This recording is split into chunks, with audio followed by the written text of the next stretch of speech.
Good morning. Good morning, Greg. Good afternoon. GM. Good afternoon. Yeah, it's afternoon.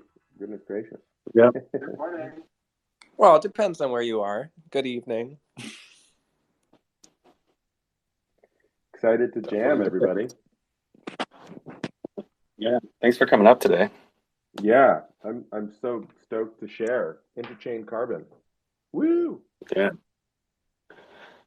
Just waiting on, I think, Dave. Josh, are you here? Oh, this is Josh. I don't have a second phone I can join from my personal account, so I'll be speaking from the Osmosis one. Awesome. Well, today we'll have Josh and Dave delivering some osmosis updates, and Greg and Will from Regen are going to be sharing. I think you guys have 3 proposals up or ready to go. Yeah. Which is really cool. A lot of carbon credit. 1, 2, 3. 1, 2, 3. Yeah. And Derek and Federico from Reverie are going to talk a little bit about our grants program. So a lot to unpack today. Josh, you want to start off with some updates? I missed the meeting yesterday, so lean on you. Let's see. What would be the best starting point?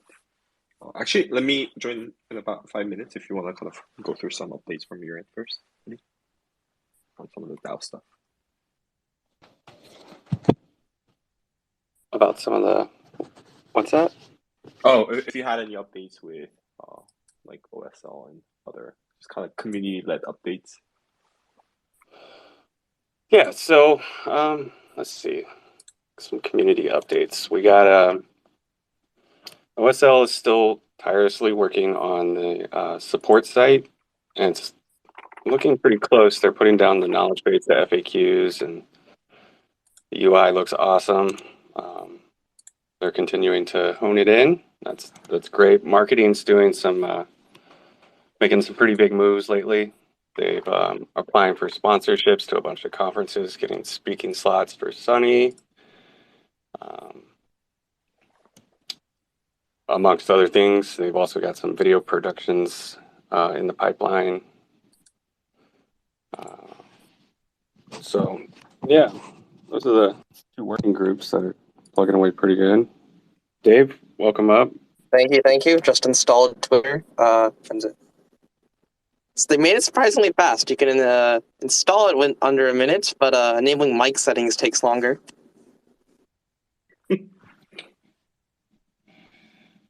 Any updates on chain validator stuff?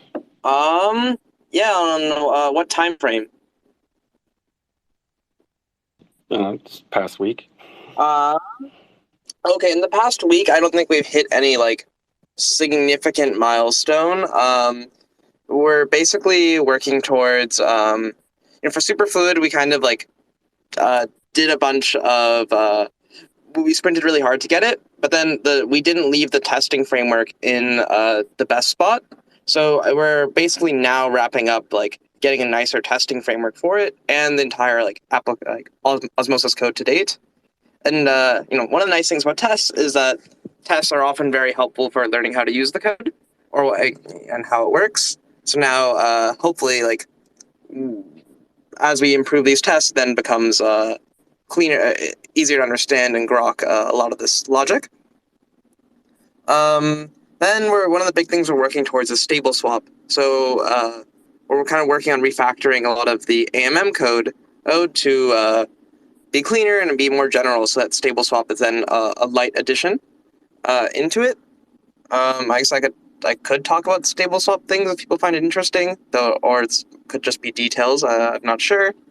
Then there's just been this persistent problem on like mainnet with like database stuff where we did this.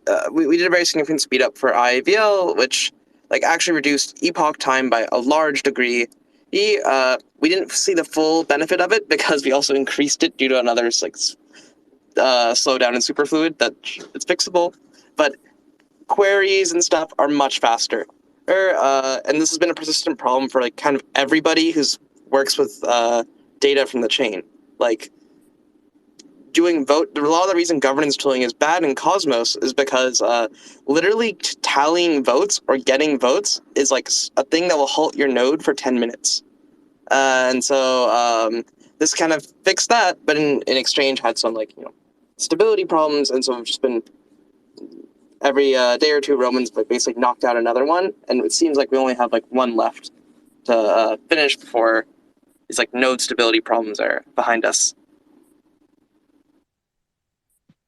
Nice. That was a pretty good update. Thank you.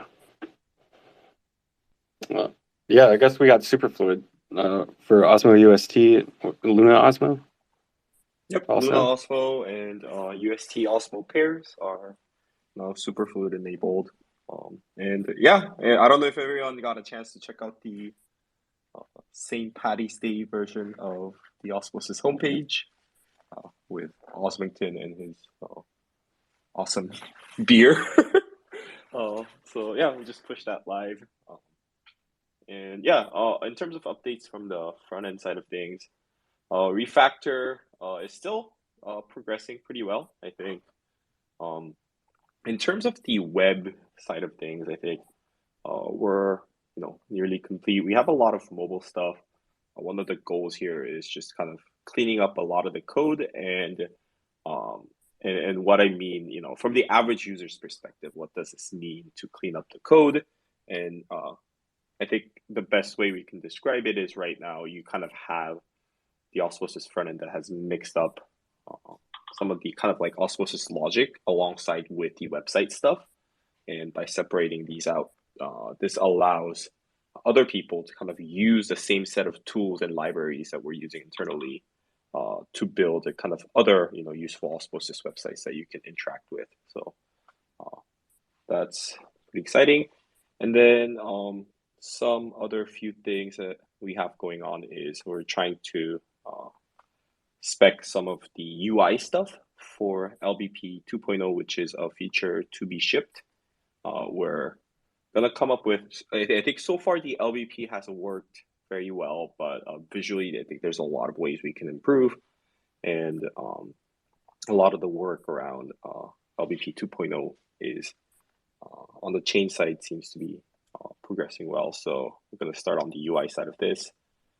Additionally, obviously this is something that's relevant for a lot of people, but we're starting to kind of spec out the bridge UI as well, where should Osmosis governance choose kind of the primary service provider for bridging services, what are some ways that, what are some things that we can abstract or integrate just, basically into the Osmosis front end so users don't have to interact with 2 or 3 different websites to get Ethereum deposits into Osmosis, or and cross-chain interactions would be too confusing.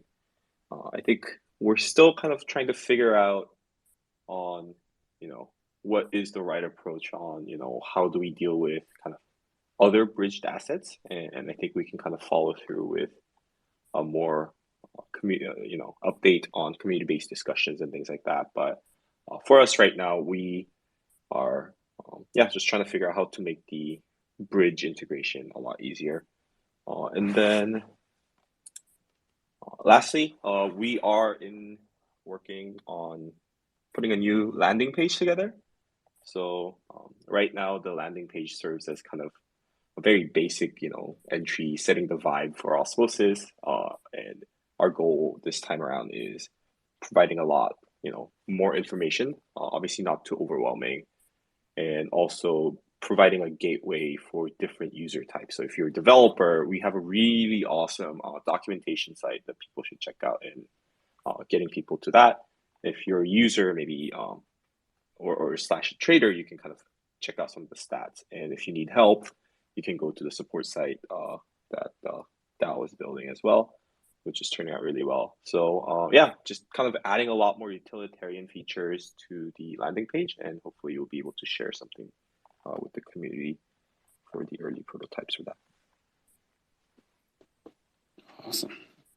Okay, I guess I kind of wanted to do a little update on the bridge off that's incoming also. I think the strategy here was to change voting time from 3 days to 5 days. So we'll probably have a proposal for that coming up soon, and then we'll go into the bridge off voting, multiple choice voting that Stevie came up with. So a little update there. With that, Greg, you want to talk about these 3 proposals you have up? Yeah. I'm not sure we've quite gotten them up on chain, or have we? Let me check. It's on Commonwealth. I pulled them up. Yeah, up on Commonwealth. Yeah. So, Yeah. so I'll start with just an overview. So we want to bring an interchain carbon asset to Cosmos. There's a big demand for carbon offsetting through the Carbon Zero program. Lots of zones, the hub, lots of validators are hoping to offset emissions. There's like a bigger sort of, I guess, spiel I could go on, which is probably useful for folks about what these carbon assets are, more broadly. But the TLDR is we want to bring carbon assets on chain, and we want to work with Osmosis to do some protocol owned liquidity where both Regen and Osmosis are essentially helping bootstrap this carbon liquidity, which allows us to have a real world asset in our growing IBC economy that is also a commodity that is useful in balancing carbon on sort of the ledger of our emissions and carbon reductions. So at a broad level, I think it's super useful and interesting for people to understand what these carbon credits are and why they're valuable, and what this larger industry is that this is, by bringing these assets on chain and bootstrapping liquidity together, what real world impact that's going to have.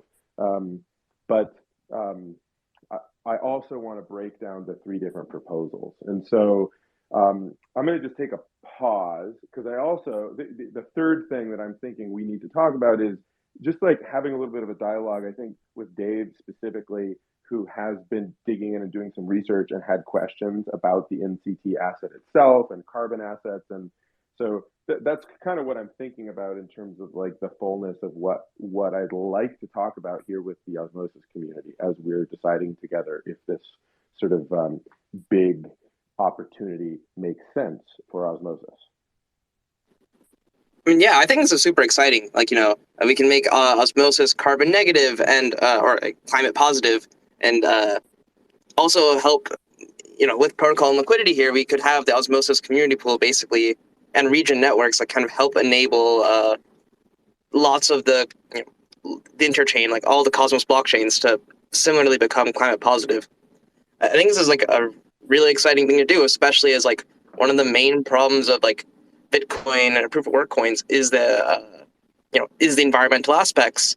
If we not only do we mitigate the downside, but now we can even make all these proof of stake blockchains positive for the climate. Exactly. And I'm always saying, one of the big things that's happening in Cosmos and maybe crypto more broadly is a competition between monies and a competition between approaches to finance.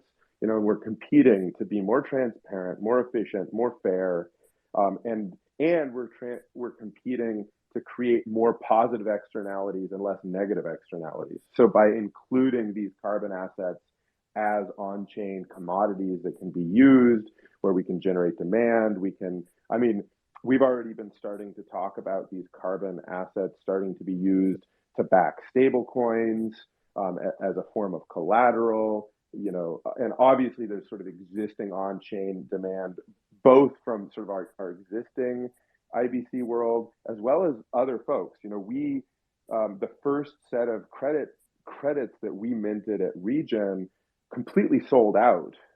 So there's a stepping back, and I think we're all pretty deeply entrenched in obviously in Osmosis community, maybe the bigger Cosmos community, maybe the bigger Web3 movement, but there's also a similarly huge movement taking place right now around carbon markets and climate finance.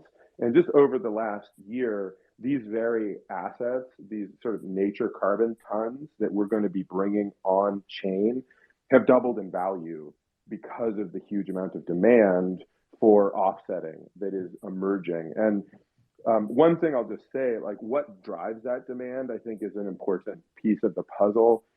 Increasingly, people are competing to visibly take climate action.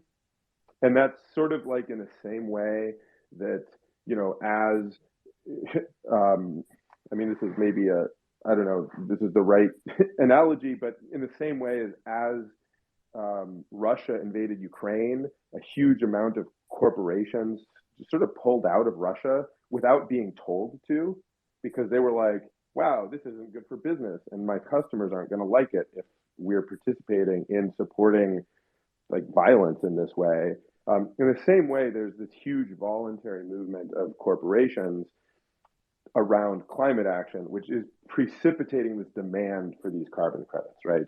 And the last piece on that, in terms of the macroeconomics, which, because people always ask these questions, so I want to answer them at the beginning, is it's increasingly lending institutions, banks, and insurance companies are increasingly demanding that companies include carbon emissions as liabilities right on their balance sheet. So this isn't like a cap and trade tax or compliance. This is all sort of free market mechanisms where shareholders are holding companies responsible to account for their carbon emissions because of the risk it poses to business. And that's forcing a scenario where companies have to both reduce their emissions and buy carbon offsets for what they can't reduce. And really, like, that's what's driving the demand in this big carbon market. And we have this opportunity to bring transparency and market efficiency and kind of as a community really be leaders in that whole movement. So as everybody can tell, I'm super excited about it. And Gregory, sorry if I'm like being too degen over here, but I think I think there's kind of this segment of people who are like, okay, I don't quite understand, I'm not an environmentalist, and why does carbon make sense, right? And then, but I think, even as, someone from that's like a very full-on degen and kind of person, it's like, like you mentioned, I think if you look at like the carbon ETFs charts, like you can see the actual like volume going up significantly. And with a lot of these new rules that are coming in across, the EU and also in South Korea, I think, even from a financial perspective, it does make sense that there is a growing demand for carbon credits. And what's on the market, I'm sure way better than I do. A lot of these carbons are very unverifiable, sketchy, and essentially like gray carbon, where like it doesn't really do anything, right? And I feel like this sets a good example, or at least like the foundation for kind of crypto's nature in being borderless and permissionless, and Region's work in being able to kind of verify these carbons, and then Osmosis being able to provide the financial layer to that. And and these two chains kind of interoperating and providing a composable way of accessing high quality carbon through some of the financial infrastructure that already exists on Osmosis. And I feel like that's kind of like the coolest part, where there is this already existing very opaque market that's out there, and this asset is growing in demand, and we are actually offering a very transparent and permissionless, borderless alternative to kind of this new asset class that I think is growing as well. So. Exactly. That's actually something I'd like to ask a bit about. So there's a lot of common problems with carbon credits, like when they do these like cap and trade type systems where a country's allocated so many carbon credits where it already has, and then it has to stay at that limit. Then you get these weird systems where like factory owners can be paid in carbon credits for turning off their factory, as opposed to, so then you have like carbon credits being badly matched or badly backed.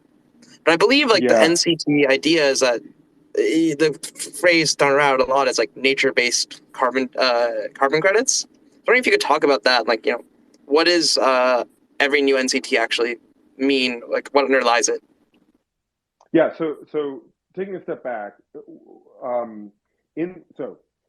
NCT stands for Nature Carbon Ton, and it is a basket essentially of different methodologies that are all peer-reviewed and institutionally accepted and hosted by a registry system called Vera, which is kind of the biggest voluntary carbon market registry in the world. And all of these methodologies, there's two basic types. One is called avoided emissions, and these are like forest conservation projects, for instance, where old growth forests are preserved from being logged or slashed and burned and turned into grazing land, right? And that there is a strong set of protections and verification and a equation where they calculate what's called additionality, which is if this protection and payment wasn't to exist, what would the carbon impact be of logging that forest, right? And then there's a calculation, and that's part of the credits that are issued in the avoided emissions part of these nature carbon tons. And then there's also carbon removal tons. And those are actual carbon being sequestered into soil or in a reforestation effort where carbon is actually being drawn down into living systems. And some projects have a mix of the two, where they're accounting for some amount of avoided emissions because of the conservation and some amount of carbon drawdown due to additional reforestation or natural carbon cycles that are taking place.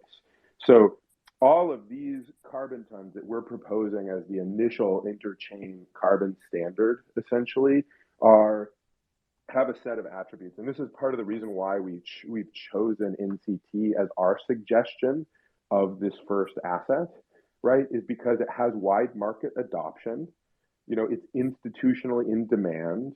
There's enough liquidity for us to buy credits as a community off-chain and tokenize them or pull them from other on-chain liquidity sources, right? We sort of co-launched NCT I don't know, 6 weeks ago or 2 months ago with the Toucan team over on Polygon. And now this is the opportunity to bridge some of that to mint new and do so in a way that is sort of this emerging interchain standard for nature-based carbon tons. I do want to say that this is an asset class, is this first baby step, and we want to go much further. Part of Regen Network's mission is to create natively Web3 minted carbon assets that are fully transparent, and you can see all of the data and all of the claims. And these assets aren't there yet. They're all 100% of the data around verification will be represented to the best degree possible. There's sort of an immaculate chain of custody bridging system. So you always know that you're getting a ton of carbon and that it is your ton of carbon and you can retire it. And so there's this sort of efficiency and transparency we're leveraging on the blockchain.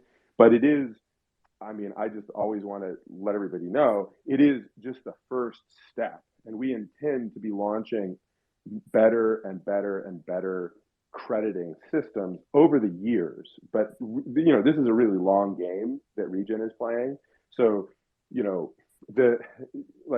stepping back, the current carbon market is about $350 billion a year or so, and it's been growing at between 20 and 50%. Last year was a 50% increase in the carbon markets. Simply the nature carbon segment of global climate and carbon markets is expected to be more like $2 trillion a year by 2050. So there's this we're on this sort of like the bottom end of this huge monster curve. And that's creating a huge amount of demand that these old registry systems like Vera can't handle. And so, in the long term, just kind of like letting everybody know about the depth of partnership that's available between Osmosis and Regen is we're working to continue to originate the best quality carbon assets and other ecological assets. And we want to partner with Osmosis to be a sort of a source and a sink for liquidity and building liquidity so that these become dynamic on-chain assets and we are able to originate them. And so this is this first sort of pilot where we've picked essentially the best carbon standard with the deepest liquidity off chain that we can, move quickly and generate liquidity, while we're also building out this full featured sort of supply system with a huge amount of natively blockchain assets where they're sort of fully transparent. That's pretty exciting. And I guess, I guess the thing with nature stuff is, just takes years of work to, start supplying things. Unlike crypto, where it takes we can. Years. So this makes total sense to me then, as like why NCT versus like other things, since this is the best standard, the best quality amongst the existing standards that exists. And so now maybe it's worth, like, what are the three proposals? So for proposal number one is simply that Osmosis uses some of its community pool to offset itself, and we have an estimation for that and a calculation, and we'll execute that in a multi-sig and sort of do that and it to begin with. Proposal number two, let me actually just bring them up so I'm not mixing up the different the sequence that they were written about in the forum. Sorry, my computer went to sleep while I was talking. So proposal number two is, wait for it. Proposal number two is to bootstrap a carbon market on Osmosis.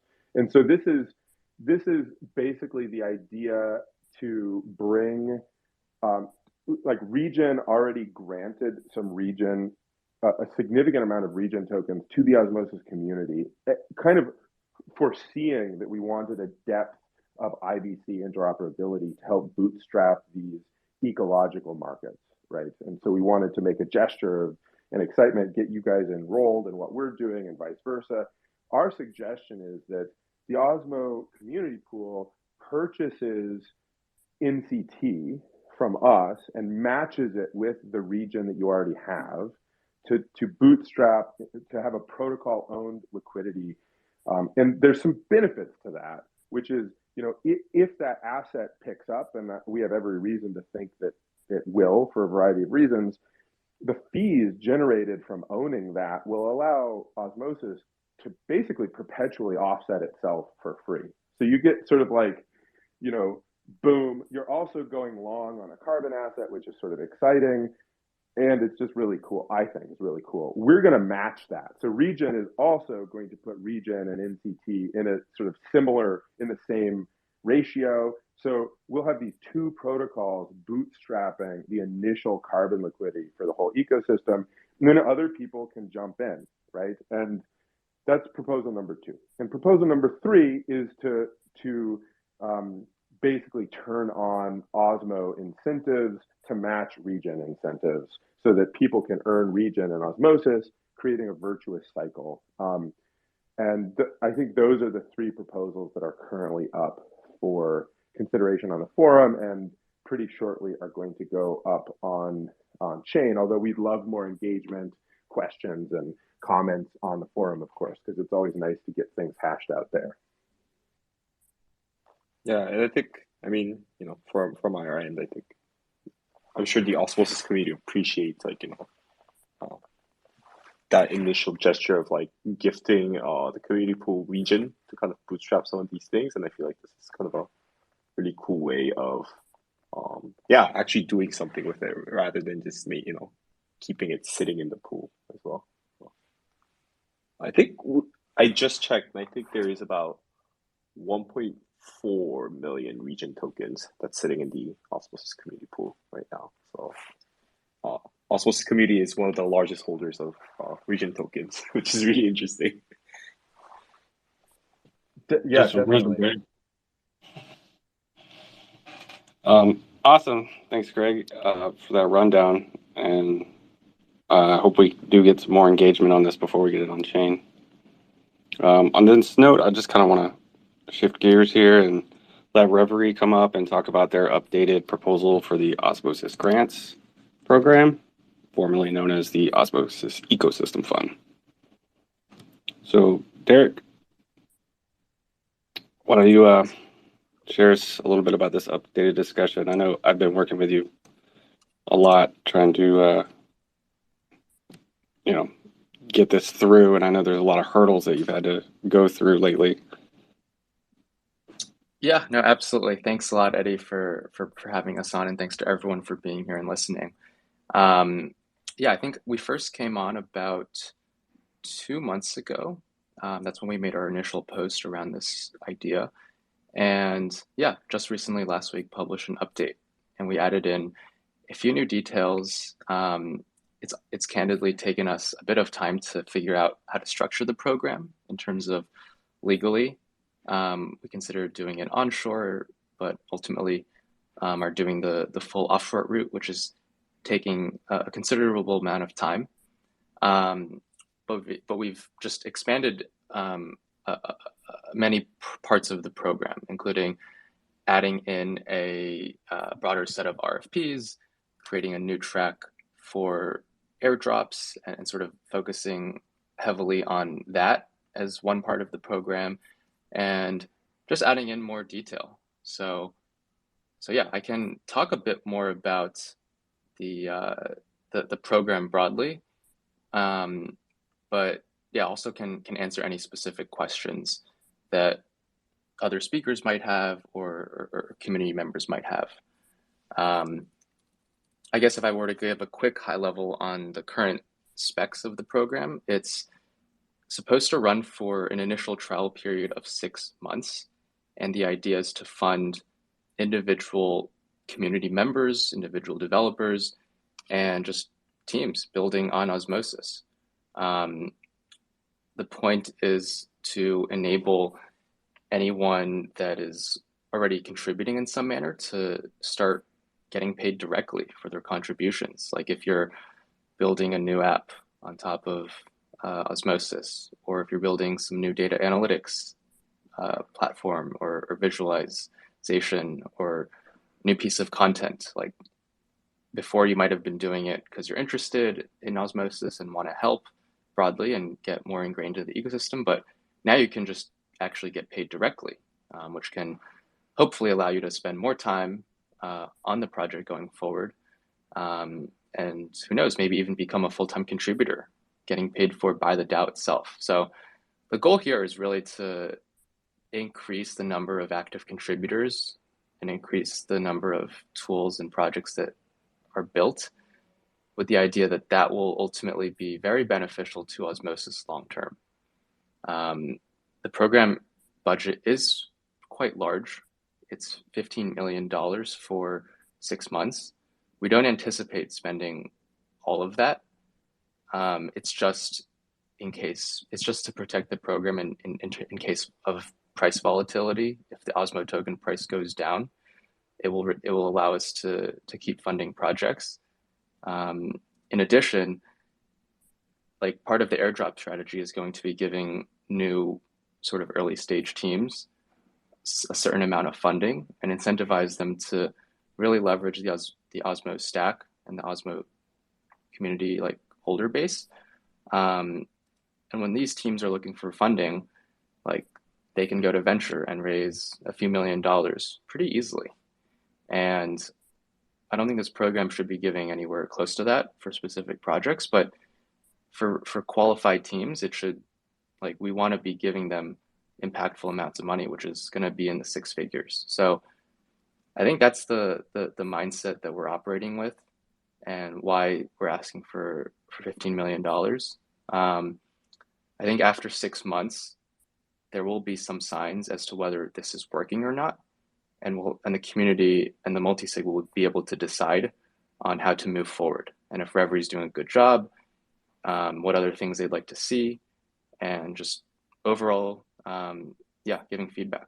But I think, just my last point will basically be, I think, like Osmosis at the end of the day is a protocol and product focused DAO, and it should be thinking of its treasury as a valuable tool that should be used to aggressively land and expand. Like I think Osmosis as a project is very well positioned right now as an independent chain, as an AMM, But I can tell you that over the next year, there's going to be, just like many other like projects and competitors and other factors that are for sure to arise. And I think it's important to stay ahead of that and give people a greater and greater reason to use it and build on it. So I think that's how I think about it, and sort of we expand on a lot of that in the Commonwealth post, which I encourage everyone to take a look at. If you have, I don't know if we're taking questions from the audience today. I think it might just be questions from the panel, but if you guys have any questions or comments, I highly encourage you to post them on Reddit or on Commonwealth. We will try and address every single one. So I'll pause there. I can keep talking about some of these areas, but I can pause there and yeah, take some questions if anyone has any. Could you maybe talk about like what the process for a grant is? Like I apply for this to do X, and like distribution of funding, or is there going to be tranches of funding that go out, milestones that these projects should keep? Yeah, happy to talk about all of that. So I think the process is going to be somewhat similar to a VC that is evaluating a new early stage founder or a new early stage team. That is myself and Larry, who's also my co-founder at Reverie. Like, that is both of our backgrounds. We spent lots of time talking to people working on new ideas and projects. And I think that starts with just looking at someone's background and their skill set and their qualifications and why they're uniquely able to build the tool or product or app that they're looking for funding. And I think that's probably the most important thing, just looking at someone's past contributions to Osmo and their alignment long term. And then also just the idea itself. Is this something that hasn't been done yet? Is this something that would be valuable? Is this something that people will use and will meaningfully like grow the community and AMM in some way? If the answer to any of those are yes, I think that's a really good sign.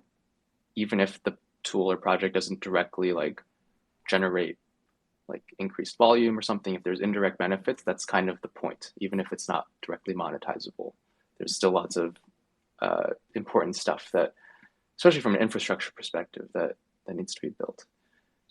I think once that we sort of, that's the initial filter, and then it will just be a set of questions over email, as well as a diligence call just to meet the teams and the people, and go from there. I think depending on the number of applications and the rate, we will try and process them on a rolling basis and target an answer to everyone once a week. So doing it in rolling batches. In terms of funding recipients, our thinking right now is to give 25% of the funds upfront upon approval, and the remaining 75% upon completion of a quality product.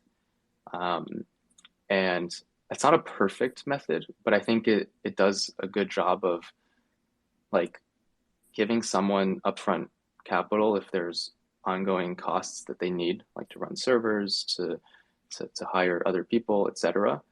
But it also ensures that they actually have to deliver and they have to build a quality thing, and they're motivated. So that's how I think about it.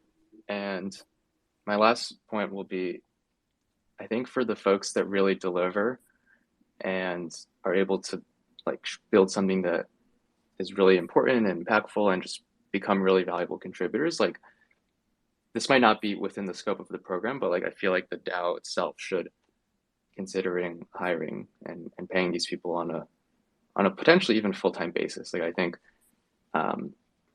obviously the Osmo core team and foundation are doing a great job and will continue to do so for a long time, but I do think the DAO itself, like long-term, should have people directly funded by the treasury. So I think this is like an early v0 primitive way of doing that. But that's sort of how I think about the long term. I think this is incredibly exciting. Like this is the dream for DAOs. You have an easy on-ramp to like start doing work for a protocol funded by the protocol and the community itself. I hope people like get that. I don't know, like the mentality. You should feel like we should have the community pool do as much as it can to encourage growth and get more people involved. And so this seems like an incredibly exciting thing for me. Thanks so much for like working on this, Derek and Federico. Like, really appreciate it. No, absolutely. It's been very exciting for us, honestly. Like getting deeper into the Cosmos and Osmosis community. I think there's a lot of like we've spent some time being very active in governance and DAOs, mostly on the Ethereum ecosystem for now, in the DeFi space particularly. But I think the Osmosis one and the entire like Tendermint IBC ecosystem is very interesting, very active. I think like the recent, like the past 2 weeks, there's been so much going on, and the level of interest and just like passion that people have. I think I'm pretty bullish that we'll get a lot of interested people for this program and some strong contributors. So.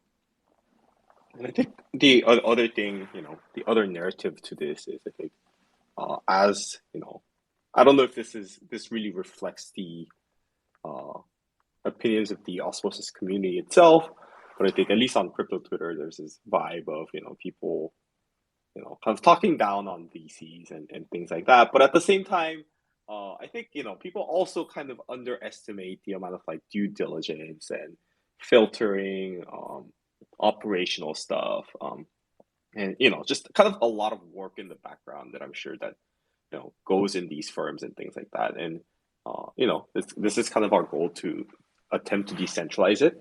And like any early attempts at trying something that hasn't existed, I'm sure there'll be challenges and hiccups and things like that. But I don't think the fear of failing or something not working is the right should be considered bigger than just not doing anything at all. I feel like the osmosis community pool has a pretty massive treasury, to the level of some of these like DeFi protocols entire TVLs, right? And that's a very lucky position that I think the entire community is at, to be able to kind of experiment, try new things, and still have room to be okay and make changes and improve things. And yeah, and I guess I kind of had a quick question as well, where as in terms of like a ballpark number, how much do what's like the ratio that you guys have in mind of something that's going into a more like a community investing in a new exciting project, with the expectation that this will bring additional value to the Osmo holders and the osmosis community, and then how much of it would be spent on something that would be more public goods, right? Maybe there's not very many good ways of financially monetizing some of these products, but at the same time, should these work and work well, it's a massive value add to users of osmosis and stakeholders of osmosis. Yeah, it's a really good question. I think, to be honest, I'm not sure yet what the ratio will be in terms of capital. I think it depends on the first few weeks. But like I can tell you that based off of our work with other protocols in the past, the types of funding we target for people building pure public goods type things range from $5,000 to like 100,000, depending on the scope and how long it takes and the impact. I think if we're talking to someone that's building a new project, and they're like actually trying to raise venture funding, and they're planning to do a token, I could see some of those being larger amounts, or maybe not. I'm not sure yet. I think it really depends on the type of project, but I think it's going to be important for us to, especially for the ones that are directly impacting token holders, to get public commitments upon getting the grant. Basically, like they'll get a portion up front. They have to publicly commit to doing XYZ to certain holders, and then getting the remainder. So I think my initial guess is that it'll be split like potentially pretty evenly between the two categories. I think the public good stuff will take a bit longer for the sort of impact to show in terms of long term. And yeah, I think the other category, like funding projects almost as a direct ecosystem fund, that will be, yeah, potentially like more impactful in the next like 6 to 12 months. So I have a question, Derek. This is really exciting. I'm curious if you all have thought about the possibility of working, over time to enable the community pool. So enable the community pool to invest in liquidity positions such as we're suggesting it do with NCT and Regen, etc. Maybe Osmo UST or whatever, and potentially channel. And I don't know. This is an interesting, maybe hall of mirrors here, but potentially being able to channel rewards or allocate staking rewards or something like that, so that people are getting income instead of just lump sums.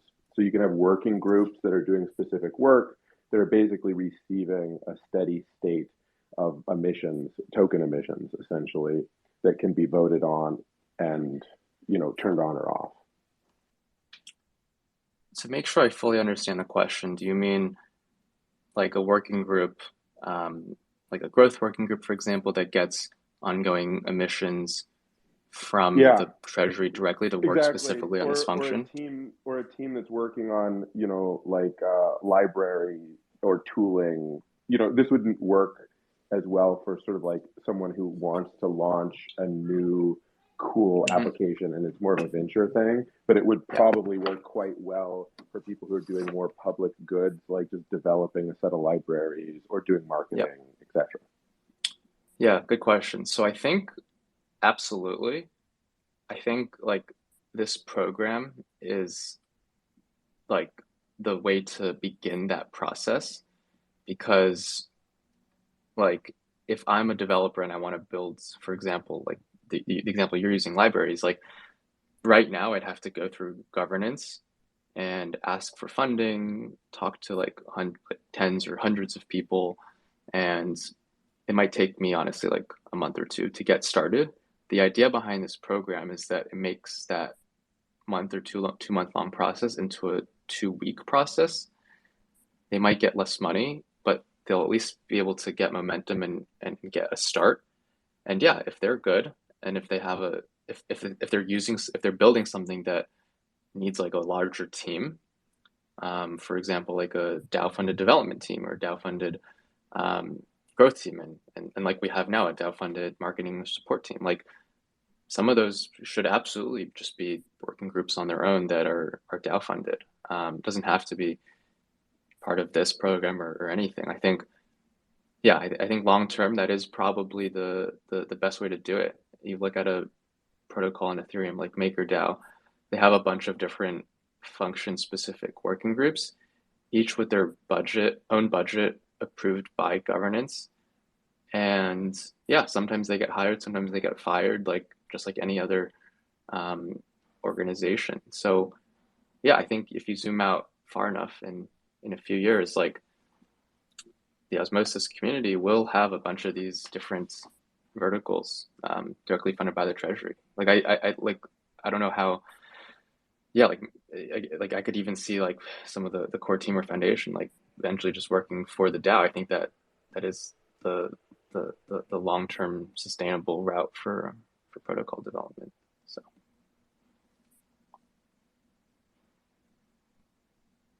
cool. Thanks for answering. I guess we could invite anybody in the community who wants to ask a question also.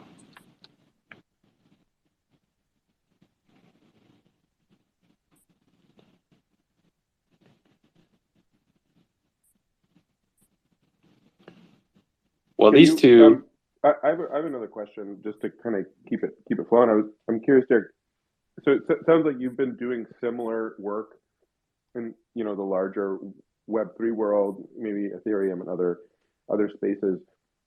Could you point us towards a couple of examples where you think communities are doing good work, or where you guys have done work like this in the past, so people can go sort of read up and understand what this may look like in practice, and yeah, just sort of see some working examples? Yeah, absolutely. So there's two examples worth mentioning here. I think my co-founder Larry previously ran Compound Grants, one of the first programs in DeFi to fund public community goods. That was in early 2021. We honestly learned a lot of lessons from doing that, and applied some of those to DYDX, which we're also now working on. You can see some of the public updates on our Notion doc. Just go to dydxgrants.com. We share a bunch of the examples. Everything's public in terms of the projects we funded, why we funded them, like updates on how they're doing, other things we'd like to see. I think we're probably going to follow that model pretty closely here. There's going to be a few changes, like such as the focus on the airdrops. I think that will require a bit of a separate effort that we're doing for the first time, because that is pretty unique here. But yeah, I think you can take a look at like historical stuff on dydxgrants.com for some of for what the workflow will look like for anyone interested in applying and being a part of the program. I think in general, like one like important lesson we've learned is, I think, the importance of just like open sourcing a lot of this process. I think it's not enough. Like we don't want to just be asking governance in the community for funding and doing this behind closed doors and just relaying like the decision. Like we want like many, if not all parts of the process to be like pretty transparent in terms of like who we've approved, why, just like if they're delivering or not. Like anyone can submit an RFP idea. Yeah, so I think we've learned just how to do that effectively, and how to make sure that this is something that we're not just doing alone, because I don't think it will work well that way. I think we'll need the community's help to really make this as successful as possible for the broader Osmo community. Like if you guys have interesting projects that we should be looking into, or interesting founders or interesting ideas, like please, even if you're not working on it yourself, like please let us know. Like maybe we should even have like a referral bonus or something. I don't know, it just came up to me. But yeah, I think like we're going to be creating like open source like airdrop frameworks and stuff like that. Like that's all stuff that like we can work on and create initial iterations, but like we'll depend on you guys to really like let us know if it's something that is well structured or not. I think the feedback is really important, and we want to be, yeah, like if we're making mistakes and you guys think something could be better, just let us know. We're always happy for feedback. So I would have one question. My question would be, Osmosis does support like IBC to Terra, is that right? Yes, that's correct. Is what my idea right now was like, okay, is there any verified random number generator available through Osmosis or through the IBC channels that I could use for a project on Terra? At the moment, I don't know of any good one. Like you kind of have a couple methods for secure randomness in blockchain. Like there's commit reveal things that are a bit iffy. Then there's like VRFs and BDFs and threshold encryption, threshold random number generators.